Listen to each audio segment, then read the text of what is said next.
arratsaldeon guztioi, eta ongi etorri gaurko hitzaldira. Gasteizko udaleko berdintasun zerbitzuak antolatuta, eta baita berdintasun eskolak antolatuta. Arrate Txurruka naiz, Gasteizko udaleko enpleguaren sailean egiten du lan, teknikaria bezala, enpresen zerbitzuan.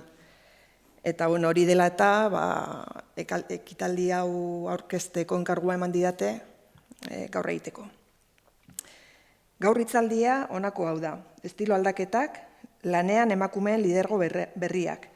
Eta hitzaldi hau emateko, gai honetan aditua den pertsona bat daukagu gure artean, nire ondoan dagoena, da Leire Gartzia, eta bera hasi baino lehen, aurkezpen txiki bat egingo dut. Y antes de hacer la presentación de Leire, decir que la conferencia de hoy no se centra específicamente en el área de mujer y emprendizaje, tal y como estaba publicado en un primer momento en la programación, en el programa, sino que se centra en un ámbito más amplio como es el de mujer y empleo. Entonces, la conferencia tiene como título Cambiando estilos, nuevos liderazgos de las mujeres en el ámbito laboral. Y ya para presentar a Leire, diré que trabaja en la Universidad de Deusto, es profesora asociada de la Deusto Business School, concretamente en el Departamento de Dirección de Personas en las Organizaciones. Es licenciada en Psicología y doctora en Psicología Social y Organizacional. Ha realizado varias estancias de investigación en escuelas de negocio europeas de referencia y también en escuelas de Estados Unidos. Y durante su trayectoria investigadora ha publicado más de una decena de artículos científicos en revistas de reconocido impacto y ha obtenido diversos premios por su trabajo de investigación en el área de la influencia del género en el funcionamiento organizacional. De forma paralela a sus investigaciones, Leire ha impartido seminarios y formaciones en empresas sobre género e innovación organizacional, tanto a personal empleado como a personal directivo, así como dando formación también en diferentes másteres universitarios. Recientemente ha obtenido el Premio Extraordinario de Doctorado que la UPV concede a personas jóvenes investigadoras cuyas tesis doctorales han tenido un mayor impacto académico internacional. Y os comentaré que el título de su tesis, por la que ha obtenido este premio, se titula Empresas del siglo XXI, de pensar en masculino a pensar en andrógino, una propuesta innovadora sobre el valor del género en el funcionamiento organizacional. Y son precisamente las ideas planteadas en esta tesis las que le van a servir de punto de partida a Leire en la conferencia de hoy, para cuestionar temas como la normatividad del género o plantear cuestiones como la importancia de trascender los roles y los estereotipos en la teoría organizacional y en la promoción de la igualdad de las empresas. Al hilo de estas ideas, pondrá sobre la mesa algunas reflexiones críticas en torno al denominado liderazgo femenino y ventajas de las mujeres en la gestión, y reflexiones también en torno a las cuotas, por ejemplo. Abordará también un tema que en el mundo empresarial puede resultar tan básico y tan importante como es el de reconciliar los objetivos empresariales de maximización de beneficios con los objetivos de la igualdad. Por mi parte, eso es todo aquí. Voy a dejar que Leire, que es la experta en el tema, empiece y comience a explicar un poco todos estos avances que yo he hecho, que lo explicará mucho mejor y más detalladamente. Y nada, deciros que después de la conferencia abriremos un turno de preguntas para preguntar o dudas que tengáis, reflexiones que podáis, que se os ocurran y que queráis hacer, cualquier cosa. Entonces, nada, sin más, te doy la palabra a Leire, cuando quieras, Leire. Vale, pues muchas gracias, Arrate. Muchas gracias primero a las personas que habéis venido, que estamos aquí en petit comité, así que vamos a poder, creo, conversar y compartir reflexiones, que es siempre muy interesante. Agradecer al Ayuntamiento y a la Escuela de Empoderamiento y en particular a Elo y a Josechu por haberme invitado para estar hoy aquí, que de verdad que para mí es un honor. Por aquí han pasado personas a las que yo admiro muchísimo y para mí poder estar aquí ahora mismo, pues realmente es un regalo, ¿no? Entonces, bueno, también coincide con un momento especial para mí, porque es un momento de cierre, de alguna forma. El mes que viene me voy unos meses a Estados Unidos y era como un momento especial para hacer algunas reflexiones que llevo acumulando durante un tiempo, cerrar algunas ideas y empezar algunas otras. Y bueno, yo creo que es un espacio también para poder hablar del tema y generar debate. Un poco mi idea es plantear algunas cuestiones para el debate que nos sirvan luego para reflexionar conjuntamente, porque el tema del que vamos a hablar, a pesar de que no es un tema que en general esté demasiado en las agendas de cuestiones feministas, de género, sí que el tema de la igualdad en el ámbito laboral es desde luego de importancia central, pero no es algo que haya demasiado, que ocupe demasiados espacios dentro de los debates que solemos tener, ¿no? Entonces yo creo que es un tema de mucha complejidad que no debemos simplificar. Entonces yo voy a plantear algunas cuestiones que pueden sonar un poco más provocativas, otras que igual menos. Entonces, lo voy a plantear como un espacio para la reflexión, para el debate conjunto, y luego espero que podamos también tener la oportunidad de compartir algunas cosas. Como ha dicho Arrate, me voy a centrar un poco en esa normatividad, el cuestionar la normatividad del género, ¿no? Y en esas 4 cuestiones que estaba planteando, el tema de si se pueden reconciliar los objetivos empresariales con temas de igualdad. Me gustaría hacer alguna mención sobre el tema del liderazgo femenino, el female advantage, ¿no?, que decimos en las publicaciones internacionales. Los temas de sistemas de cuotas, bueno, pues algunas luces y sombras que pueden tener, este tema, y luego, bueno, un poco plantear qué papel tienen los diferentes agentes que están implicados dentro del propio sistema de las relaciones laborales, dentro de las empresas, y bueno, pues ver un poquito qué papel puede tener cada uno, ¿no? Entonces, yo antes de empezar sí que quería como empezar por lo fundamental, que lo fundamental para mí, y creo que para cualquier teoría de género y feminista, es una distinción básica, que no por ser básica es menos importante, y a veces incluso diría yo que sobre todo en el tema, cuando tratamos temas del ámbito laboral, a veces queda quizás igual un poco olvidada, ¿no? Y es la distinción básica entre el sexo y el género. Esto es un básico en teoría feminista, en teoría de género, y Judith Butler, citando a Simone de Beauvoir, decía que es importante distinguir entre la anatomía y la función social, ¿no? Y luego seguía diciendo que la forma social no estaría determinada por la anatomía, ¿no? Algo que parece aparentemente tan sencillo y que repetimos tanto en los discursos de género, tengo la sensación, y es un poco por donde quiero ir, que a veces no le damos la importancia que debemos, y en este caso me voy a referir al ámbito de lo laboral. ¿Y por qué es tan clave esta distinción? Porque permite cuestionar los roles de género, permite cuestionar la normatividad de género, y por lo tanto es central. Entonces no debemos perderlo de vista. Y relacionado con esto, un concepto clave también es el concepto de la androginia. A mí me gusta mucho yo soy una enamorada de la androginia. Yo tengo un hijo, y muchas veces cuando hablo de él digo, no, yo no tengo un hijo andrógino, porque me gusta mucho pues bueno, el tratar de reforzar el concepto, y creo que esconde mucho potencial, ¿no? Entonces voy a tratar de alguna forma de destacar también ese potencial, ¿no? Es un término que no es nuevo, ya Platón antaño lo planteaba en el banquete, ¿no? Hablaba de seres así como con cuerpos mezclados, de hombre, de mujer. Se trata mucho de la corporalidad, el concepto de la androginia.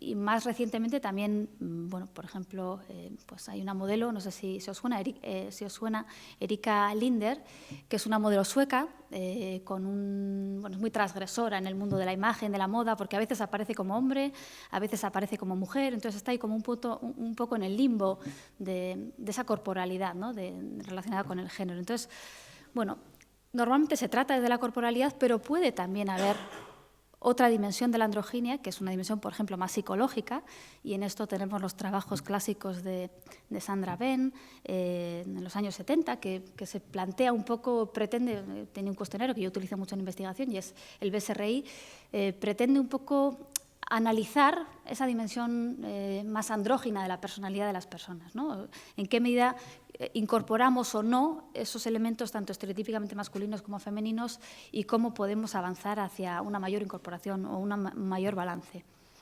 Y al igual que la dimensión de la corporalidad y de la psicológica, también se podría plantear, ¿por qué no?, y es uno de los planteamientos que yo quiero también traer aquí, a una dimensión más social o más organizacional, ¿no? ¿Por qué no hablar de empresas andróginas, por ejemplo, ¿no? Bueno, vamos a dejarlo aquí, ahora seguimos avanzando un poco en esa idea, pero un poco por plantear mi premisa de partida, que es básicamente, al igual que la dimensión del sexo no sirve en teoría feminista ni en teoría de género para explicar la complejidad del sistema de género, tampoco en teoría organizacional y tampoco a la hora de entender qué es lo que pasa con la igualdad en el ámbito laboral.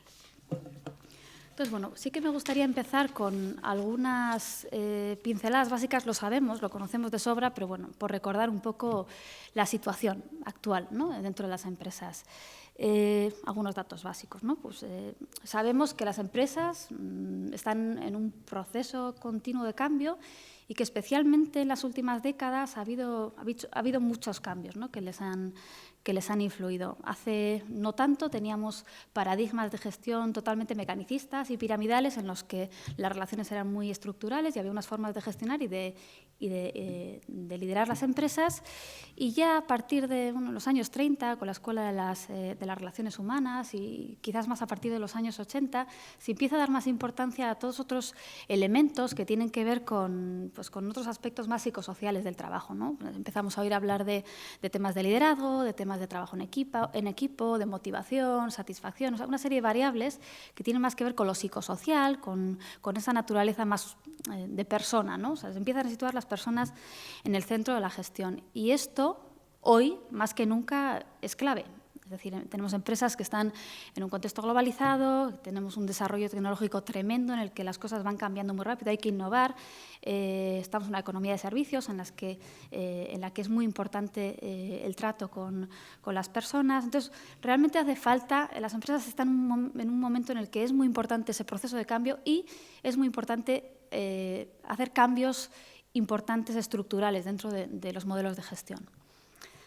Esa es la realidad. Y la otra realidad que tenemos también es que, a pesar de esas necesidades y a pesar de esos cambios, todavía, aún, y esto hay muchos datos que lo confirman, seguimos anclados de alguna forma en un sistema de relaciones laborales y en un sistema de empresa pues relativamente anticuado en sus bases y bastante masculino, ¿no? Pongo masculino entrecomillado y refiriéndonos a esas dos dimensiones, ¿no? En el sexo, por una parte, es decir, tenemos una mayoría de hombres en puestos de decisión. Y por otra parte, el género. Realmente todavía son empresas que en los modelos de gestión, a pesar de que cada vez cobran más importancia nuevas formas de funcionamiento, todavía tenemos empresas que funcionan mucho con el modelo antiguo. Es normal, llevamos muchos años, históricamente han funcionado así, entonces los procesos de cambio llevan su tiempo, ¿no? Pero la realidad es que todavía estamos bastante anclados ahí. Claro, ¿esto qué es lo que conlleva? Si vamos después a la parte de la dimensión del género, pues la situación también ligada a eso es la que es, ¿no? Ha habido muchos cambios, pero todavía son muy insuficientes, no sé, por tratar algunos temas. El tema de los contratos de trabajo, por ejemplo, pues sabemos que ¿quién tiene más contratos a tiempo parcial, por ejemplo, más contratos temporales? Las mujeres, ¿no? Esto sigue pasando todavía y con gran diferencia a día de hoy. Creo que datos recientes de la OCDE del año pasado, el trabajo muy remunerado de los hombres son unos 324 minutos al día, que vienen a ser como unas 5 horas y algo, mientras que el de las mujeres son 211, ¿no? Unas 3 horas y media aproximadamente. Por lo tanto, aquí, en las horas que pasamos el trabajo, ya hay diferencias. Esto es una primera cuestión, ¿no? En tema de salarios, pues no hay que mencionar tampoco. La brecha salarial también es una evidencia, ¿no? Cualquier empresa en la que se haga un diagnóstico, es raro que no salga algún tipo de brecha salarial, aunque sea de forma indirecta. A veces se sorprenden las empresas cuando encontramos que hay algo de brecha salarial, ¿no? Parece que no tiene que haber y luego al final siempre resulta que algo de esto hay, ¿no? Estamos ahora mismo, no sé si he dicho, en torno al 15,5% de brecha salarial, datos de la OCDE. Tema de acceso a puestos de gestión, también estamos todavía, ha habido muchos avances, tenemos que ser conscientes, por supuesto, pero han sido avances que han sido bastante parciales y bastante lentos. A nivel de la Unión Europea, por ejemplo, hay algunos datos entre el 2003 y 2012, en un intervalo de casi 10 años, un informe de la Comisión Europea, que dice que en ese periodo de casi 10 años, menos de 5 puntos porcentuales ha habido de avance. Entonces, son avances que realmente están ahí, pero son todavía bastante lentos, ¿no? Y algunas de las causas que se hablan son, por una parte, el conocido, el denominado estereotipo pensar en dirección, pensar en masculino, que es un clásico, al menos en psicología organizacional, y que básicamente está planteado por Virginia Stein ya en los años 70. Básicamente lo que plantea es que, con muchos estudios detrás, que hay una definición masculina de liderazgo, ¿no? Cuando pensamos en personas en puestos de gestión y en alguien que puede dirigir una empresa, pensamos, por una parte, en alguien que tiene características de hombre y, por otra parte, en alguien que tiene características estereotípicamente masculinas, es decir, ambición, asunción de riesgos, independencia, competitividad, etc. Es una causa. Otra causa hay muchas causas, no quiero simplificar, pero dos de las más importantes, diría yo. La otra es la división doméstica del trabajo. Esto sigue presente y es muy evidente también en nuestro entorno y en general a nivel internacional.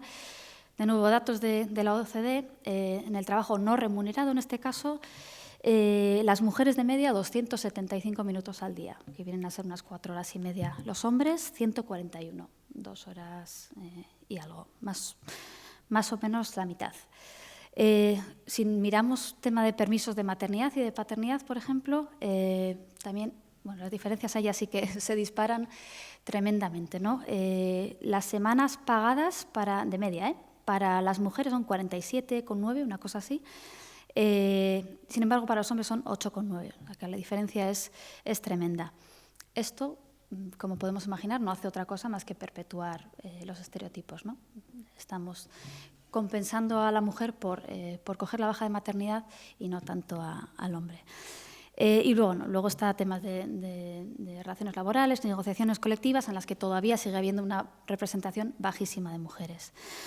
Entonces, viendo un poco el panorama, lo que alguien podría pensar es, bueno, pues aparentemente parece que, o sea, si realmente la igualdad tampoco está tanto en la empresa, a pesar de que hay cambios, no sé, podría ser que sean dimensiones contrapuestas, es decir, que los objetivos de igualdad y de justicia social estén de alguna forma reñidos de forma inherente, ¿no? De forma natural con los objetivos empresariales, de maximizar el rendimiento, ¿no? de maximizar el beneficio. Bueno, pues podría ser. Algo que nos ayuda a entender si podría ser o no podría ser, a mí no soy experta en el área, pero las relaciones laborales, y hay algunas teorías de relaciones laborales que ayudan a entender cómo se producen estas relaciones dentro de las empresas, ¿no? Una clasificación una reflexión que a mí me gusta especialmente es la de John Booth, de la Universidad de Minnesota, que lo que hace es una clasificación, hace un poco el análisis de cómo se entienden las relaciones laborales, ¿no? y plantea 3 enfoques teóricos principales, ¿no? Lo que llama el pluralista, el crítico y el unitarista. El pluralista sería básicamente una concepción de las relaciones laborales como algo por naturaleza conflictivo. ¿Vale? O sea, hay una serie de cuestiones que son competitivas por naturaleza dentro de las empresas porque hay unos recursos limitados, es una tarta que hay que repartir, entonces si se lleva más la propiedad, digámoslo así, pues se lleva menos las personas trabajadoras, ¿no? Los recursos son limitados, entonces inherentemente están en conflicto y esto es lo que se plantea desde este enfoque de las relaciones laborales. Por narices va a estar en conflicto, porque es una tarta con recursos limitados, entonces hay que repartirlos, entonces va a estar en conflicto. Hay otros enfoques, que son los enfoques críticos, que están muy relacionados con los anteriores, pero se centran más en las relaciones de poder. Esto se nutre mucho de teorías feministas y marxistas, y al final lo que subraya es, de alguna forma, que existen unas relaciones diferentes, ¿no? Diferentes colectivos están en diferentes relaciones de poder y, por lo tanto, va a haber necesariamente diferencias entre qué posición ocupan dentro de las empresas y, por lo tanto, quién está en mejor o en peor posición para ganar esos recursos limitados, ¿no? Desde este enfoque, y esto es algo importante, se ve como necesario la intervención de una tercera parte, ¿no? La mediación, por ejemplo, de las instituciones públicas, ¿no? Sería una condición necesaria que, ya que existen estas relaciones de poder y que son relaciones inevitables hasta cierto punto dentro de las organizaciones, tiene que haber necesariamente una mediación externa llámese leyes, llámese instituciones públicas, políticas, acciones de discriminación positiva, llámese X, que tienen que estar mediando en esas relaciones laborales. Porque si no, no es posible alcanzar esa optimización, ¿no?, de los recursos y de las relaciones laborales. Y luego hay un último enfoque, que es el unitarista, que tiene una visión, si se quiere decir, un poco más buenista, ¿no?, que lo que entiende es que hay unos intereses comunes, ¿no?, y que realmente el funcionamiento de la empresa depende de que haya igualdad, de que la gente esté contenta, de que todo pues vaya fenomenal dentro de la organización, ¿no?, y que al final hay beneficios mutuos. Entonces, el planteamiento aquí es que la promoción de la igualdad depende de que las empresas entiendan sí o sí que, bueno, pues, que la igualdad puede traer beneficios, ¿no? Y hasta que no se dé esa integración de que la empresa realmente entienda que esto es algo que le puede traer beneficios y que haya ese interés mutuo, pues es difícil avanzar y bueno, llegar a ese punto de la igualdad, ¿no? Entonces, bueno, un poco tomando estos enfoques que nos aportan estos modelos teóricos de las relaciones laborales, un poco lo que yo creo que podríamos sacar en claro es que hace falta, al igual que en todas las teorías, en todas las disciplinas, algo que integre, ¿no?, estas diferentes visiones. Entonces, hace falta un enfoque integrador en el que se tomen en cuenta las perspectivas tanto de los tres modelos, ¿no? Tanto tener en cuenta que es importante que la empresa entienda los beneficios que esto lo puede traer para su propio funcionamiento, como entender que hay unas relaciones de poder o de conflicto más inherentes que tienen y que requieren en ciertos momentos o en ciertas circunstancias una mediación de terceras partes, y que eso es parte también del proceso, y que también, por supuesto, las personas trabajadoras tienen mucho que decir en ello, ¿no? Entonces, ese enfoque integrador creo que es necesario. Y luego, en ese sentido, también destacar simplemente la contribución interdependiente de estos agentes, ¿no? O sea, no es que sea suficiente que actúe uno o que actúen dos, o sea, es que tiene que ser todo en conjunto, porque los unos dependen de los otros. No basta solo con convencer a las empresas o no basta solo con poner leyes, no, es que son interdependientes, es que necesitamos hacerlo todo en conjunto para que podamos seguir avanzando.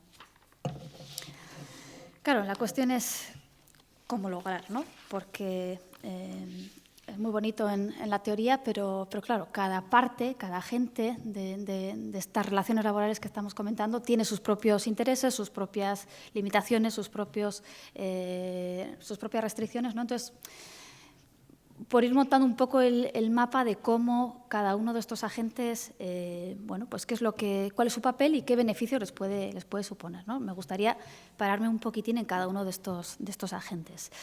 Y me gustaría empezar por las empresas. Claro, ¿cuál es la realidad? La realidad es que las empresas no tienen demasiado interés en temas de género. Esto es algo que basta acercarse a cualquier empresa para comprobarlo, ¿no? Realmente reducen sus iniciativas pues a cumplir un poco con los requisitos legales, ¿no? Que es lo que está establecido y lo que tienen que hacer. Y realmente la igualdad no es un tema de especial interés, ¿no? Es algo que bueno, hay que cumplir un poco el expediente, pero no es algo que les interese a nivel estratégico y mucho menos en la situación actual, ¿no? De incertidumbre económica, de recortes, etcétera. Entonces, bueno, es algo deseable, pero desde luego no es una prioridad en absoluto. Esa es la realidad. Yo creo que hay dos líneas de pensamiento que contribuyen a perpetuar este fenómeno, ¿no? de lo que pasa en las empresas. El primero es que se tiende a pensar que los temas de género son básicamente una cuestión de mujeres, ¿no? Es algo que tiene que ver sobre todo, ¿no?, con colocar más mujeres. Cuando hablamos de género en las empresas es como que hay que poner más mujeres en puestos de gestión, en puestos de relevancia. Y bueno, es un poco de eso, ¿no? De eso va lo de hablar de temas de género. Claro, la primera obviedad que se está saltando aquí es que no estamos distinguiendo entre el sistema de sexo y el sistema de género, ¿no? Como comentábamos al principio. Sí, va de poner más mujeres, por supuesto, esa es parte de la fórmula, ¿no? Y tiene que pasar por ahí, por supuesto, porque es algo necesario para lograr la igualdad, pero no va solo de eso, no va solo de poner más mujeres. Hay que incorporar la dimensión de género. Intentaré ahondar un poco más en cómo. Y la otra cuestión es que otra línea de pensamiento que creo que contribuye a perpetuar lo que pasa en las empresas es que creo que el género se tiende a plantear como una cuestión únicamente o principalmente de responsabilidad social, ¿no? De justicia social. Claro, esto es importante. O sea, el género, la igualdad, es una cuestión de justicia social, por supuesto.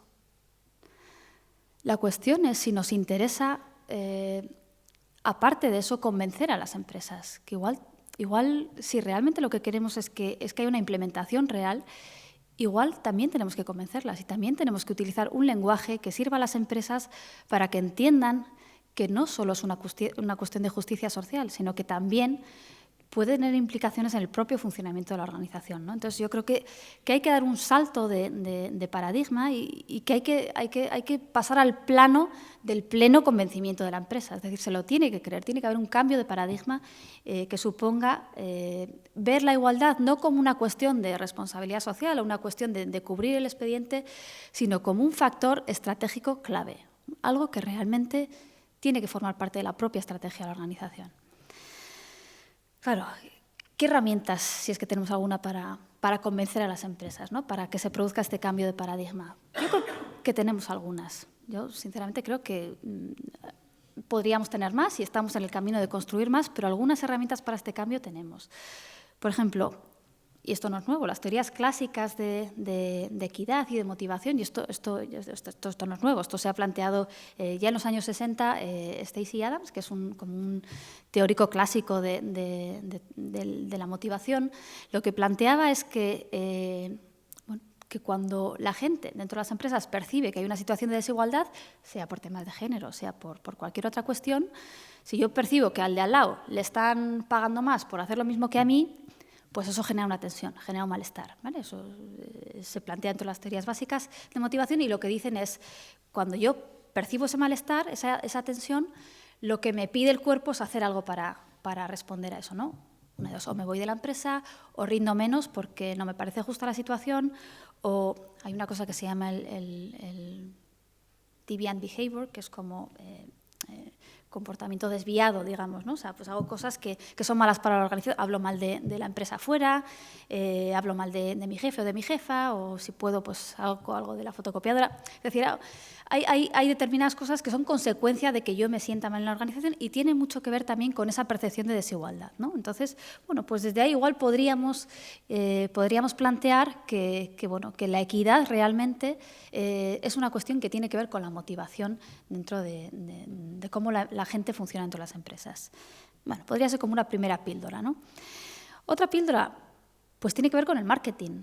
Hay muchos estudios que demuestran realmente que cuando las empresas tienen más o menos mujeres en los puestos de gestión, por ejemplo, eso tiene efectos sobre la reputación y la imagen que tiene la empresa fuera, ¿no? A efectos de marketing, nadie en ninguna escuela de negocios cuestionaría la importancia del marketing para la propio funcionamiento de la empresa, ¿no? y su situación y su competitividad en el mercado. Pues esto también puede ser una cuestión de marketing porque realmente hay muchos estudios que demuestran que influye en la imagen que pueda tener a efectos fuera de la empresa. Otra cuestión es la de la captación del talento, por ejemplo, ¿no? A las empresas les interesa ser empresas deseables. Las empresas se pelean a nivel global, sobre todo ahora que estamos en un mundo globalizado, porque tener en los procesos de selección, por ejemplo, tener gente que aplica de diferentes partes del mundo o tener a la gente más preparada y más profesional queriendo trabajar en tu empresa, ¿no? Entonces, claro, esto interesa mucho a las empresas y muchas de esas personas que están preparadas son mujeres. Entonces, claro, pues también las empresas les interesa ser deseables también para las mujeres, ¿no? Hace poco hemos hecho un estudio viendo el efecto de presentar diferentes empresas en las que explícitamente se dice aquí hay un porcentaje mayoritario de mujeres en el puesto de dirección o aquí hay un porcentaje mayoritario de hombres. Y ver un poco qué efectos tiene esa conciencia directa, ¿no? De esos porcentajes. Y realmente tiene muchos efectos, especialmente para las mujeres. Es decir, las mujeres cuando están expuestas a información de empresas que tienen un mayor número de mujeres, bueno, pues tienen como mayor interés, mayor propensión a querer estar en esas empresas, etcétera. Entonces, para captar ese talento también es importante. Y luego hay otro tema, y aquí me voy a detener un poquito más, que es el tema de la la female advantage, ¿no? lo que se conoce un poco como el liderazgo femenino. ¿Qué es esto?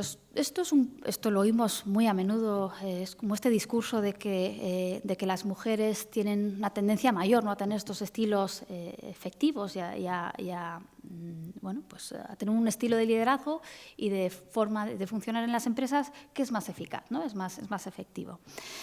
El punto de partida de esto es una serie de estudios, de metaanálisis que se han ido haciendo en comportamiento organizacional y en teoría organizacional que demuestran que, sobre todo en las últimas décadas, realmente las empresas, los estilos de gestión que mejor funcionan son aquellos que las personas en puestos de gestión son capaces de atender a las emociones de las personas empleadas, de atender a los intereses grupales, de promover la cooperación, ¿no?, que la gente mire por el sacrificio grupal, o sea, se sacrifique por el grupo, haga esfuerzos colectivos, coopere, tenga objetivos comunes, etc. Entonces, como se ha visto que realmente esto es más efectivo, y esto, precisamente, casualidad, coincide con los rasgos que en nuestra sociedad se definen como femeninos, ¿no?, los rasgos estereotípicamente femeninos, claro, entonces tenemos argumentos para decir, es que resulta que estos estilos que son efectivos son los que tienen las mujeres, ¿no? Entonces nos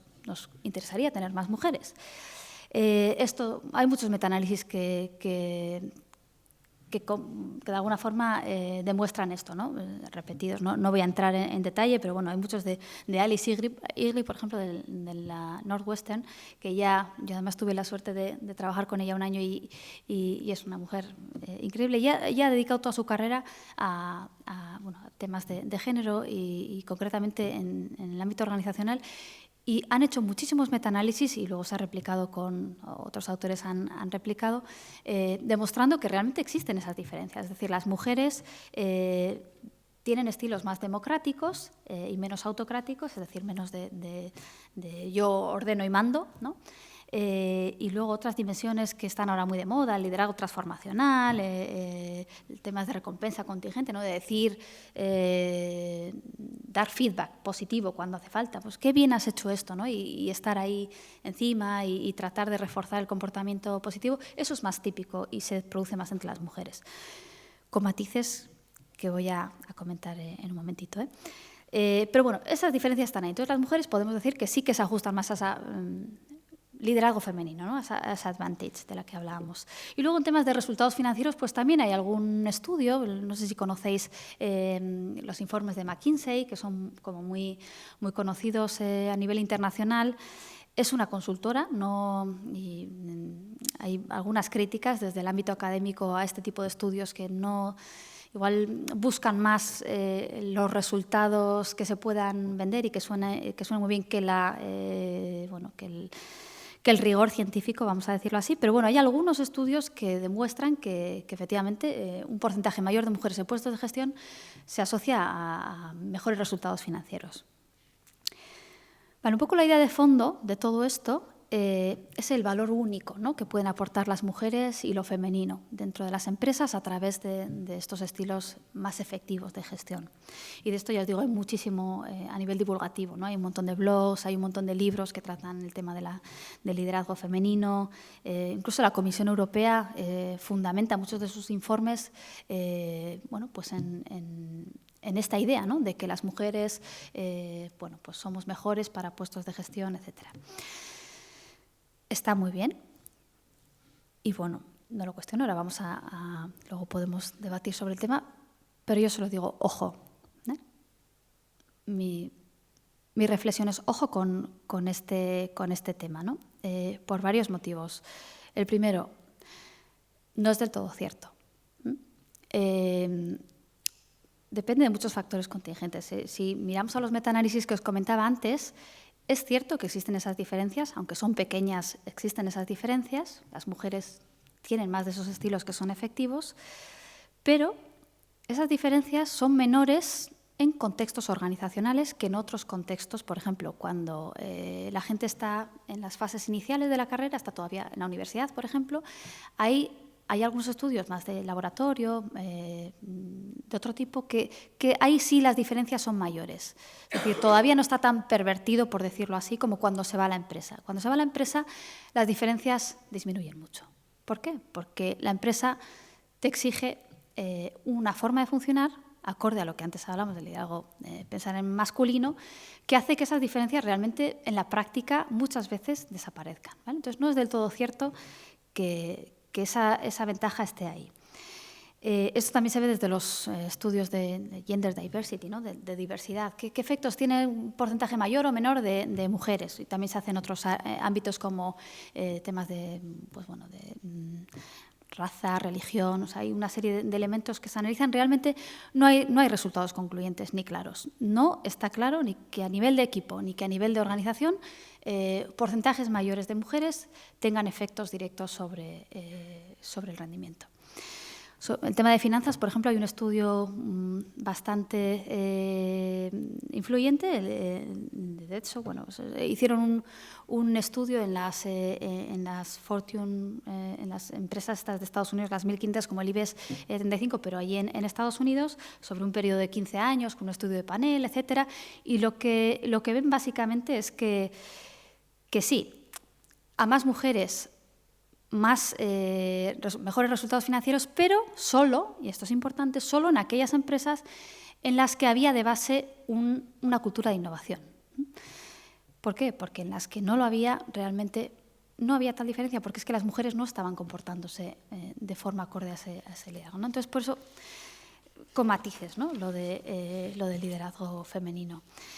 Y otra cuestión que creo que también hay que tener cuidado con respecto a este tema es que no tiene en cuenta esa distinción sexo-género de la que hablábamos, ¿no? ¿Qué pasa con esas mujeres masculinas? Bueno, pues no las estamos teniendo en cuenta, ¿no? Si vamos a poner como si poner más mujeres en puestos de dirección fuese la solución. Bueno, pues si son muy masculinas, igual no lo es, ¿no? Y a la vez invisibiliza la realidad esa de que ese estereotipo de pensar en masculino influye, y a veces incluso en mayor medida, a las mujeres, ¿no? Y tenemos muchos ejemplos de esto, de mujeres que están en puestos de gestión y que son igual de masculinas o más que cualquier hombre, ¿no? Y bueno, además refuerza los estereotipos, porque no sé hasta qué punto queremos decir que lo femenino sea solamente de las mujeres, ¿no? Si realmente lo que queremos es trascender los roles de género. Entonces, bueno, lo dejo ahí, que sí, es una herramienta de cambio, el tema de la female advantage, pero cuidado, que en realidad lo que hay que cambiar es el paradigma de fondo. No se trata solo de poner más mujeres. Otro, por saltar, vamos a dejar las empresas y rápidamente. El papel de las personas, de la representación de los trabajadores, ¿no? Sindicatos, temas de negociación colectiva, es un poco bastante similar a lo que pasa en el mundo de las empresas, ¿no? Está habiendo cambios, hace falta nuevas estructuras en las relaciones laborales. Hace falta sistemas participativos, basados en la confianza. Se habla mucho del tema del diálogo social en la negociación colectiva, ¿no? Cooperar generar confianza, etcétera. Aquí parece que, en principio, esto de la female advantage también es un poco, en principio, podría servir, ¿no? Y podría ser que todos estos nuevos modelos de relaciones laborales que hacen falta generar, pues también van en línea con este modelo estereotípicamente masculino de funcionar, ¿no? Entonces, parece que en principio por ahí podríamos vender un poco y convencer también de que incorporar una perspectiva de género puede servir. Simplemente habría que aplicar las mismas precauciones que comentábamos respecto a las empresas, ¿no? Cuidado, que en realidad lo que hay que hacer es cambiar el paradigma de fondo de cómo están funcionando estas relaciones y no solo de incluir más mujeres, etcétera. Y otra tercera pata de los agentes que hablábamos sería el de las instituciones públicas, ¿no? O el de los agentes que se encargan de regular políticas, de establecer leyes, etcétera. Aquí estaría todo lo que tenga que ver con subvenciones, con políticas, etcétera. Claro, hemos dicho que estos agentes son sumamente importantes porque su papel es determinante, no hay más que ver, no sé, lo que pasó con la ley del tabaco, ¿no? ¿Sabes?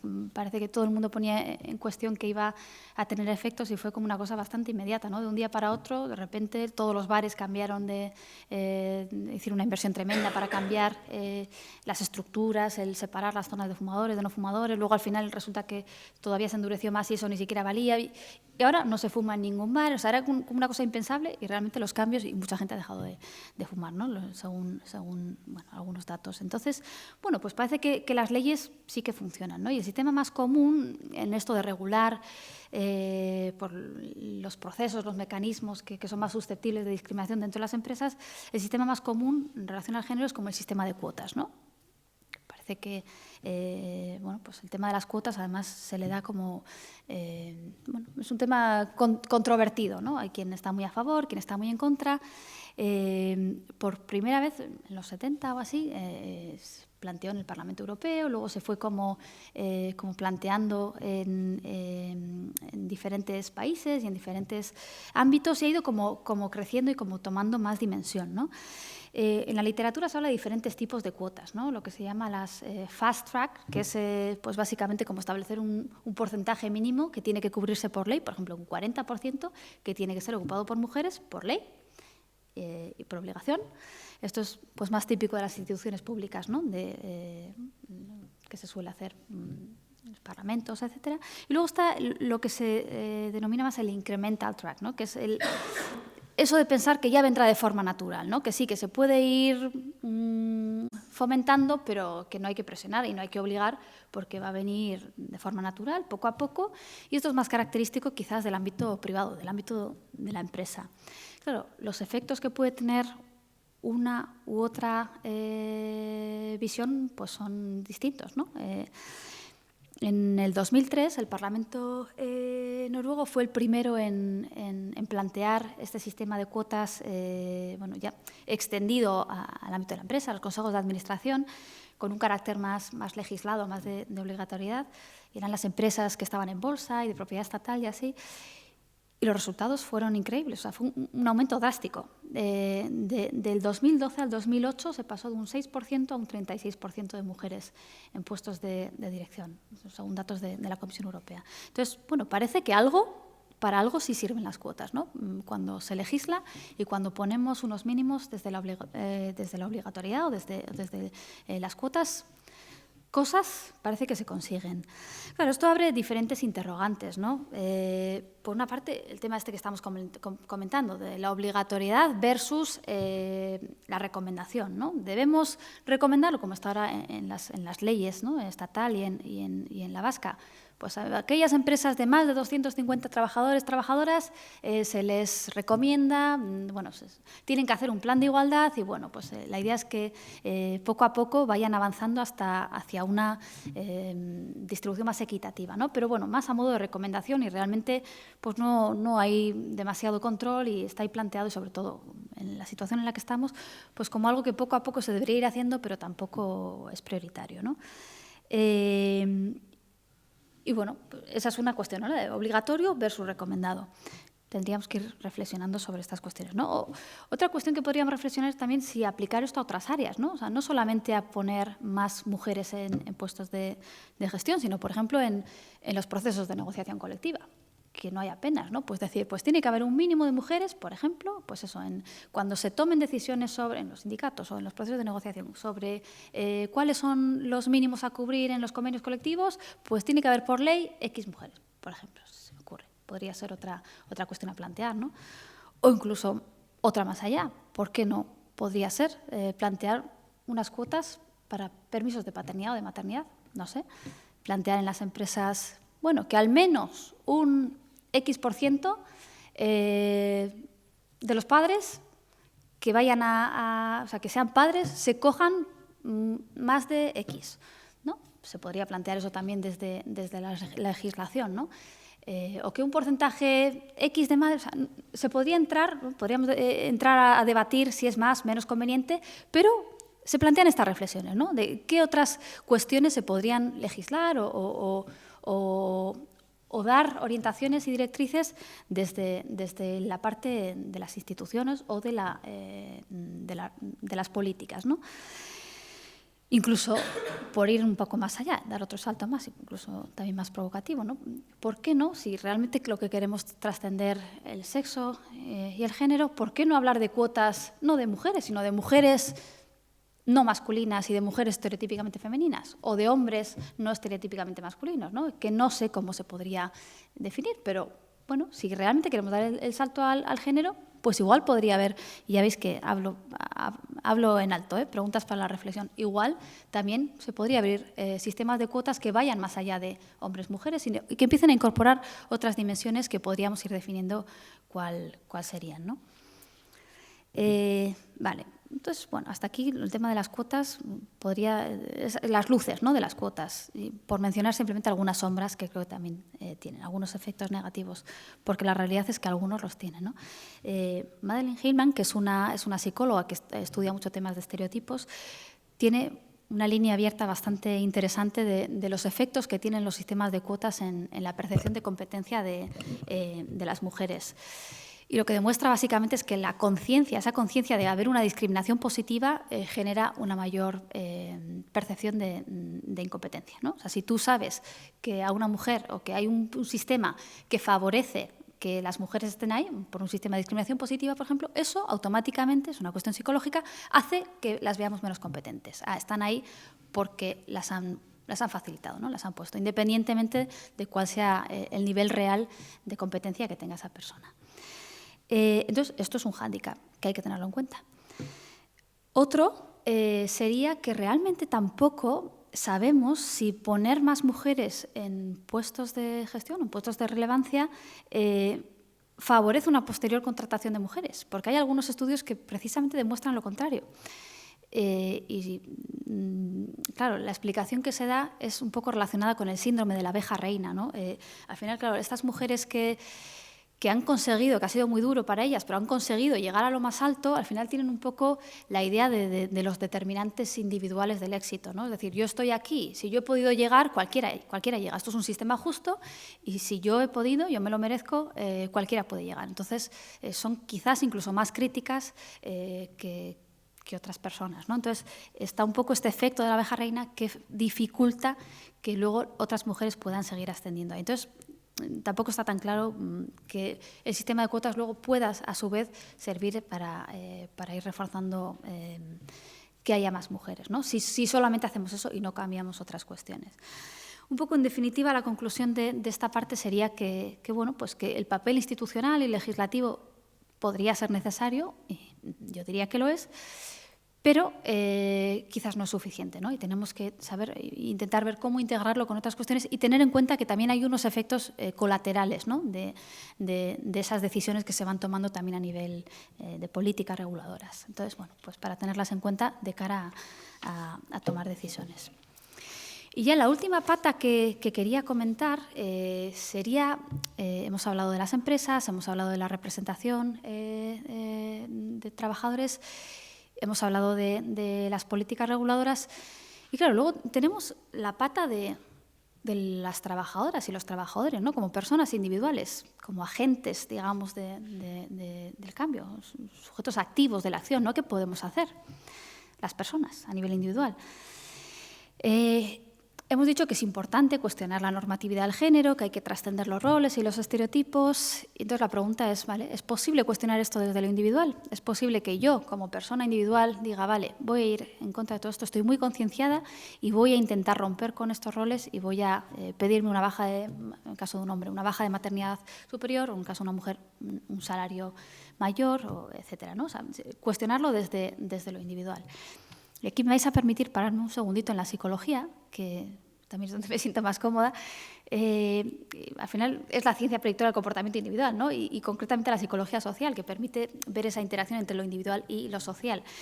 Y aquí hay una teoría, que es la teoría del rol social, que lo que establece un poco es que los roles de género, o sea, el comportamiento individual de las personas desde una perspectiva de género viene determinado básicamente por los roles, ¿no?, en las funciones que hacemos en la sociedad.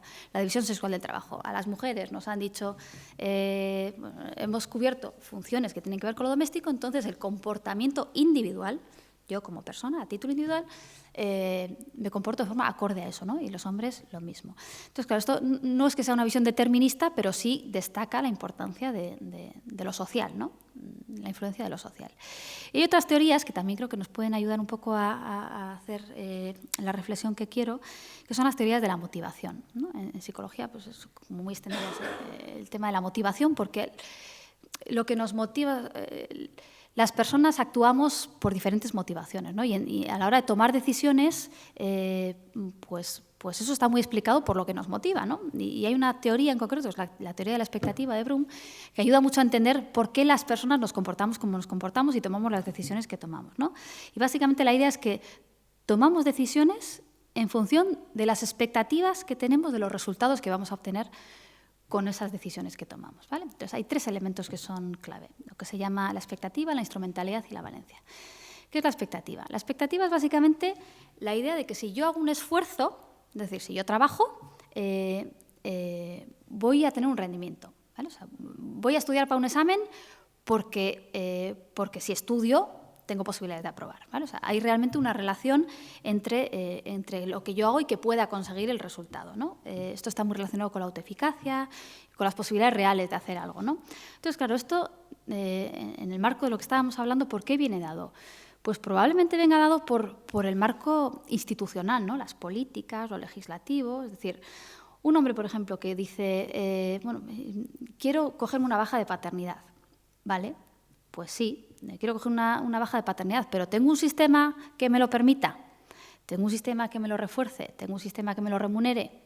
Porque si no lo tengo, igual por mucho que yo quiera hacer ese esfuerzo, sí sé que no hay posibilidades reales, porque igual no tengo X semanas remuneradas o lo que fuera, pues igual está influido también por eso, ¿no? Claro, las políticas actuales de conciliación pues no son precisamente algo que refuerce mucho esa expectativa de que se puede conseguir, en el caso de lo que hablamos de los hombres, por ejemplo, ¿no? Y aquí hay un tema que puede ser interesante también, que es el de la diferencia entre las políticas, lo que se llama enabling policies, que es como las que permiten, las que dan libertad de decisión, ¿no? Políticas que dicen, vale, 4 meses y os las distribuís entre el hombre y la mujer, ¿no? Pues dejamos libertad de decisión. O las que son más constraining, ¿no? O sea, más obligatorias, pues que es un poco en línea con los planteamientos de la Pina y de algunas otras líneas de reflexión, ¿no? No, es que por obligación, las daddy cuotas estas de algunos países nórdicos, por obligación el padre tiene establecidas unas semanas que si no, las pierde. Entonces, bueno, pues estas diferentes, claro, la primera, la de la libertad de decisión, parece como fácil de justificar, ¿no? ¿Cómo no vas a dejar a la gente decidir libremente? Sí. Pero bueno, habría que dar una vuelta a cuáles son las consecuencias de eso, ¿no? El otro tema, el tema de la instrumentalidad, que es la otra cosa que nos motiva a las personas, es básicamente la idea de que si yo hago un esfuerzo voy a obtener un resultado y que va a ser un resultado positivo, ¿no? Es decir, si yo trabajo, me esfuerzo mucho en trabajar dentro de la empresa porque espero conseguir un aumento, porque espero pues promocionar, espero que me miren o que me tengan en mejor consideración mis compañeros, compañeras, etcétera, ¿no? O, al revés, para evitar una recompensa negativa. Yo me voy a esforzar mucho en el trabajo para que no me despidan, para que no me miren mal, etcétera. Claro, ¿esto por qué viene dado en el marco de lo que hablábamos? Pues probablemente por lo que pase dentro de la empresa. Claro, yo cuando tomo decisiones sobre qué hacer a título individual, cuestiones que tengan que ver con el género, voy a estar pensando en qué es lo que obtengo y qué es lo que pierdo, en este caso dentro del mundo de la empresa, ¿no? Entonces, mi intuición es que podría afectar más a los hombres que a las mujeres, porque hay una cuestión que es la aversión a la pérdida, que es un fenómeno psicológico y básico de toma de decisiones, y es que la gente en general, las personas, esto nos afecta a todas y a todos, tendemos a tener más miedo, ¿no? A ser más sensibles a lo que podemos perder que a lo que podemos ganar, ¿no? Siendo en igualdad, lo que podemos perder que lo que podemos ganar. Entonces, claro, si los hombres lo que pueden perder es lo que tienen prescrito, ¿no? Que es lo que tiene que ver con los roles de género, pues lo que tiene que ver con la empresa, con su carrera, es mayor, ¿no? Que lo que pueden ganar, el caso que poníamos antes de la baja, si lo que puede perder por pedir una baja de paternidad de 4 meses, puede perder prestigio en el trabajo, puede perder un salario menor, etcétera, es mayor que lo que puede ganar, o igual que lo que puede ganar a efectos de quedarse en casa, pues probablemente su motivación individual le va a hacer quedarse en el trabajo, porque realmente puede perder mucho en lo que es su rol prescrito. Y lo mismo para la mujer. Si lo que puede perder, si lo que puede ganar en el nivel de empresa es igual que lo que puede perder en el ámbito doméstico, pues probablemente se quede con lo prescrito para ella, ¿no? Esto simplemente por hablar un poco de la importancia que puede tener en el marco de la empresa. Y lo último ya, en la parte de la valencia, otra cosa que nos motiva a las personas. O sea, yo hago un esfuerzo para conseguir un resultado, pero que sea un resultado que sea importante para mí en concreto. ¿Y esto por qué viene determinado? Pues, por ejemplo, por lo que pasa en el contexto familiar, ¿no? Los factores personales, pues mis necesidades, las de mi pareja, etcétera. Claro, no es lo mismo una mujer con un marido bien posicionado que entonces puede decidir ahorrarse, coger la baja de maternidad porque su pareja ya está cobrando un buen sueldo, etcétera, que una que se vea más obligada a hacerlo porque las circunstancias familiares son las que son. Entonces, todos estos elementos que ocurren a estos tres niveles, el contexto social, organizativo y familiar, determina, desde estas teorías motivacionales que comentaba, las decisiones individuales de las personas. Entonces, claro, es importante actuar sobre todas estas áreas de forma conjunta para poder facilitar realmente esos cambios que queremos ver a nivel individual, porque si no va a ser muy difícil que una persona por sí sola pues obvie todas estas cuestiones que le están influyendo en todos estos niveles y decida saltarse las leyes y arriesgarse. Entonces, si no generamos esos cambios a esos niveles, es complicado avanzar. Y ya, por ir acabando, con esto ya, por cerrar algunas conclusiones, la primera sería, básicamente, que yo creo que es necesario, en serio, trascender las categorías sexuales. O sea, no se trata, hay que dar un salto, ¿no? Dejar de hablar de la dimensión del sexo para empezar a hablar de la dimensión del género. Al igual que hacemos en la teoría feminista, al igual que hacemos en las teorías de género, hay que empezar a hablar de género dentro de las empresas también, ¿no? Y este cambio va necesariamente ligado a esa ruptura de los roles de género. Quizás en su máxima expresión sería, por ejemplo, el negar eso de la female advantage, ¿no? Por ejemplo, decir, pues igual tenemos que dejar de utilizar ese discurso de que las mujeres tienen una mayor predisposición a estos estilos de liderazgo efectivos, etcétera. Bueno, no lo sé, es algo que tendríamos que reflexionar conjuntamente, ¿no? Pero creo que tendríamos que reflexionar sobre ello. Otra cuestión, voy a hablar de 4 cuestiones. La segunda sería que yo creo que hay que romper ya con esos dualismos de lo masculino, lo femenino, hombre, mujer, y crear categorías de orden superior, ¿no? Yo antes planteaba el concepto de la androginia, para mí es un concepto clave y creo que puede ser muy útil. Yo, como decía Rate, en la tesis la titulé así de pensar masculino, pensar en andrógino, porque creo realmente que las empresas pueden pensar en andrógino, que puede haber empresas que tengan esta dimensión de la androginia, ¿no? Y esta dimensión podría estar reflejada en 2 cuestiones, en transformaciones en un nivel más de sexo, si se quiere decir, ¿no? Una representación equilibrada de mujeres y hombres en diferentes niveles, pero también del género, es decir, una modificación sustancial de la cultura de la organización, en la que haya una mayor representación de lo estereotípicamente femenino, ¿no? De las personas en el centro de la gestión, temas de ética, etc. Y aquí, claro, sí me gustaría hacer una aclaración. ¿Se trata de pasar de pensar en masculino a pensar en femenino? No estamos hablando de esto, porque hay muchos elementos de lo estereotípicamente masculino que también son válidos y que tenemos que conservar, tanto las mujeres como los hombres, como las empresas. Es decir, todo lo que tiene que ver con la independencia, con la ambición, ¿por qué no?, con la asertividad, con una serie de elementos que son estereotípicamente masculinos y que son muy útiles para el comportamiento organizacional. Tenemos que conservarlos. Entonces, no estamos hablando de pasar de un modelo masculino, entre comillas, que me gusta, para no reforzar los estereotipos, estereotípicamente masculino a uno estereotípicamente femenino. No, estamos hablando de pasar a uno que incorpore los dos. La otra cuestión es, como conclusión, el género no es solo una cuestión de mujeres. O sea, hay que meter a los hombres en la ecuación. Y meter a los hombres en la ecuación significa que hay que cambiarles. O sea, tenemos que cambiar los estilos de funcionar de los hombres, porque es que si no, no va a haber cambio posible en las organizaciones.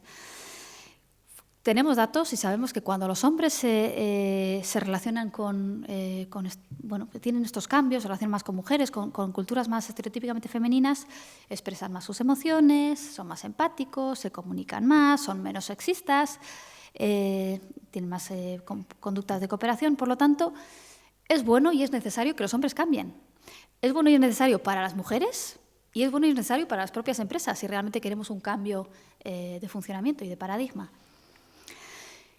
Claro, queremos que cambien los hombres, pero no se trata de decir, no, nosotras mujeres vamos a deciros a los hombres, tenéis que cambiar y os vamos a decir además cómo cambiar. No se trata de que sea un proceso participativo, ¿no? un cambio activo también por su parte, en el que cambiamos todos juntos. O sea, se trata de transformar el sistema de género. Entonces, yo creo que es importante plantearlo no solo en beneficios, en términos de beneficios para las mujeres, sino en términos de, de que somos todos partícipes, ¿no? de este mismo sistema y que tenemos que cambiar y transformar el sistema juntos. Por supuesto, y esto también es importante, entendiendo el punto de partida, que es esa diferencia estructural que, por supuesto, está ahí y que es base y de la que tenemos que partir para poder avanzar conjuntamente, ¿no? Y la última cuestión sería lo que ya he planteado antes, pero que quería reforzar también en la idea, ¿no? Hace falta un cambio de paradigma en cómo se concibe el género dentro de las empresas. No se trata únicamente de una cuestión de responsabilidad social, sino que el género se tiene que ver como algo estratégico dentro de la propia empresa, ¿no? Esa visión estratégica y colaborativa. Y esto implica que tiene que verse así por parte de todos los agentes que están implicados en las relaciones laborales, ¿no? Empresas, trabajadores, sindicatos, temas de legislación, etc. Con esto ya quería acabar, simplemente por ser un poco realista y por decir solo una cuestión. Los vientos en contra, aunque que no quiero decir mucho porque realmente quiero dejar con la sensación buena de que sí que podemos hacer cosas, pero la realidad es que algo negativo que nos puede afectar es que lo que se llama el double bind, que es como que las mujeres sufrimos más los efectos de romper los estereotipos, ¿no? O sea, la mujer dentro de las empresas no puede ser masculina porque entonces está rompiendo con su rol de género y eso tiene un penalti para ella, o sea,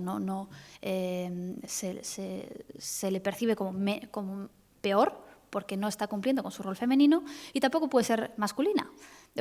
Con su rol masculino y tampoco puede ser femenina porque entonces no cumple con el estereotipo actual del modelo de empresa, ¿no? Entonces tiene ese problema que los hombres no tienen porque los hombres, si son masculinos, cumplen con el rol de empresa y también con el rol de hombre. Entonces no tienen ese doble problema que tienen las mujeres. Y además la penalización sobre las mujeres suele ser mayor, por ejemplo, en temas, lo que se denomina el motherhood penalty, ¿no? La penalización que tienen las mujeres madres y que, sin embargo, los hombres padres tienen un bonus. Bueno, de esto no me quiero extender, pero bueno, en general las penalizaciones son mayores para las mujeres.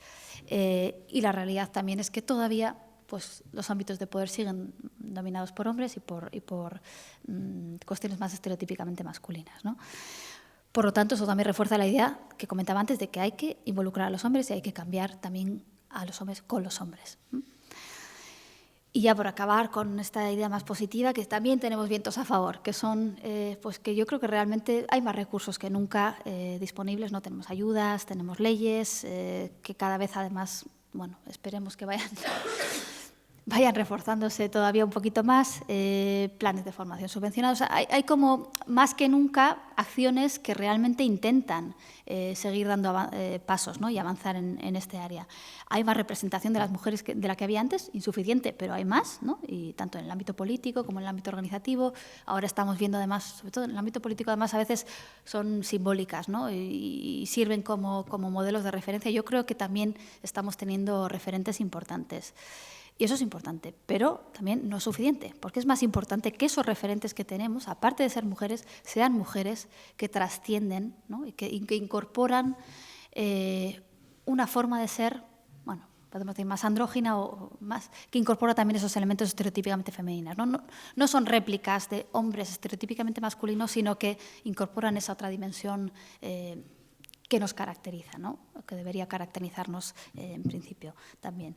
Y esto también lo tenemos, ¿no? Y además el nuevo marco socioeconómico también lleva hacia ahí. O sea, las empresas realmente, independientemente del género, lo que están necesitando es nuevos modelos de gestión, que tengan más que ver con lo que hablábamos de situar a las personas en el centro de la gestión, etcétera. Entonces, esto son cosas que están ya en marcha y que nos pueden ayudar en el proceso. Entonces, yo creo que, ya por acabar, el mensaje yo creo que puede ser positivo. Yo creo que tiene que ser el mensaje de que es posible avanzar hacia estos cambios. Sí que creo que es importante involucrar a todos estos agentes que comentábamos, ¿no? Las empresas, las instituciones públicas, las personas trabajadoras, incluso al movimiento feminista. Quiero decir, en este ámbito de involucrar a los agentes de las relaciones laborales, y que todos estos agentes tienen que actuar de alguna forma con valentía, ¿no? Yo utilizaría esa palabra, porque creo que es que hay que ser valientes.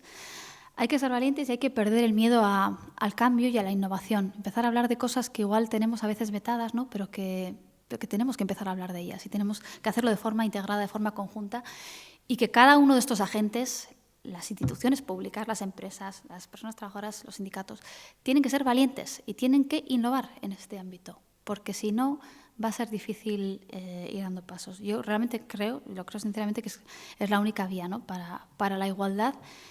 Y no solo para la igualdad, sino también para el propio funcionamiento de las empresas, de nuestras empresas, ¿no? Que nos interesa que sea el mejor y que en el contexto socioeconómico actual, pues bueno, es lo que nos está pidiendo. Así que, bueno, pues a por ello. Entonces, nada, pues muchas gracias y muchas gracias a todas y a todos por venir.